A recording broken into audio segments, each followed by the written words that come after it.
Hello, ഇന്ന് നമുക്കൊന്ന് അമ്പലത്തിൽ പോയിട്ട് വരാം. So get ready with me. ആദ്യം തന്നെ ഞാൻ പറയുകയാണ്, ഇതൊരു തട്ടിക്കൂട്ട് ഗെറ്റ് റെഡി വിത്ത് മീ ആണ്.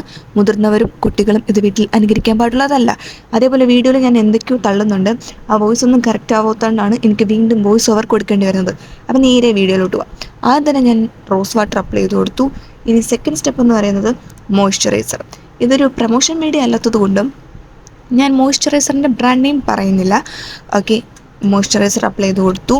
ഇനി അടുത്ത സ്റ്റെപ്പ് എന്ന് പറയുന്നത് എനിക്ക് ഏറ്റവും ഇഷ്ടമുള്ള കാര്യമാണ്. ഞാൻ ഊണിലും ഉറക്കത്തിലൊക്കെ ചെയ്യാൻ ഇഷ്ടപ്പെടുന്ന കാര്യമാണ്. എന്താണെന്ന് വെച്ചാൽ ലിപ് ബാം ഇടുക. എനിക്ക് ഏറ്റവും ഇഷ്ടപ്പെട്ട ബ്രാൻഡ് എന്ന് പറയുന്നത് ഡോട്ട് ആൻഡ് കി ആണ്. ഞാൻ വീണ്ടും പറയുന്നു, ഇതാരും അനുകരിക്കരുത്. കാരണം എനിക്ക് നല്ല രീതിയിൽ മേക്കപ്പ് ഇടാൻ അറിഞ്ഞുകൂടാ.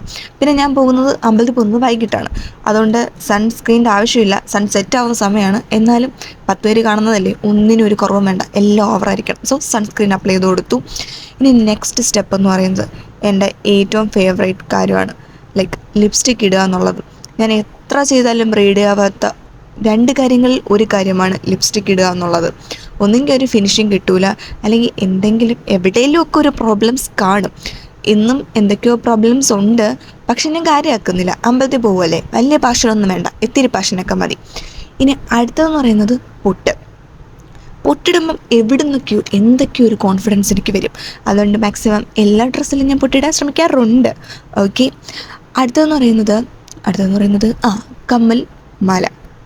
ഞാൻ കൂട്ടത്തിൽ ഏറ്റവും ചെറിയൊരു കമ്മലും മാലയും തപ്പിയെടുത്തു.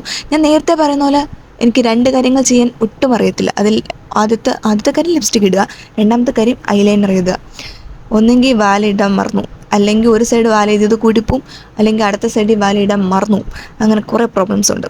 ഇന്നും എന്തൊക്കെയോ എവിടേക്കോ പ്രോബ്ലംസ് വരുത്തിയിട്ടുണ്ട്. പിന്നെ ദൈവകടാക്ഷം കൊണ്ട് വലിയ വൃത്തിയുടെ മുഖത്ത് അറിയുന്നില്ല, നേരിട്ട് ഇത്തിരി നല്ല വൃത്തിയുടെ ഉണ്ടായിരുന്നു. ഓക്കെ, ഞാൻ എന്നെ തന്നെ സമാധാനിപ്പിക്കുകയാണ് എന്തൊക്കെയോ പറഞ്ഞ്, പക്ഷേ കാണാൻ കൊള്ളായിരുന്നു. ഇനി അടുത്ത മെയിനായിട്ടുള്ള പ്രോബ്ലം, മുടി കെട്ടിയിടണോ അയച്ചിടണോ. പ്രണവ് മോഹൻലാൽ ഏതോ സിനിമയെ പറഞ്ഞിട്ടില്ലേ, മുടി അയച്ചിടുന്നതാണ് നല്ലതെന്ന്. നമുക്ക് അത്ര ഭംഗിയൊന്നും വേണ്ട, അതുകൊണ്ട് നമുക്ക് എങ്ങനെയെങ്കിലുമൊക്കെ കെട്ടാം. സത്യം പറഞ്ഞാൽ എൻ്റെ കാരണവന്മാരായിട്ട് എനിക്ക് കനിഞ്ഞു തന്ന ഹെയർ സ്റ്റൈലാണിത്. വേറൊന്നും എനിക്ക് കെട്ടാറിനൂടാത്തതുകൊണ്ടല്ല. ഞാൻ എന്തൊക്കെ കെട്ടിയാലും ലാസ്റ്റ് വന്ന് നിൽക്കുന്നത് ഇതിലായിരിക്കും. എന്തോ എനിക്ക് ചേരുന്ന ഹെയർ സ്റ്റൈൽ ഇതാണെന്ന് എനിക്ക് പലപ്പോഴും തോന്നിയിട്ടുണ്ട്, അല്ലാതെ വേറെ ഹെയർ സ്റ്റൈൽ ചെയ്യാൻ അറിഞ്ഞൂടാത്തതുകൊണ്ടല്ല.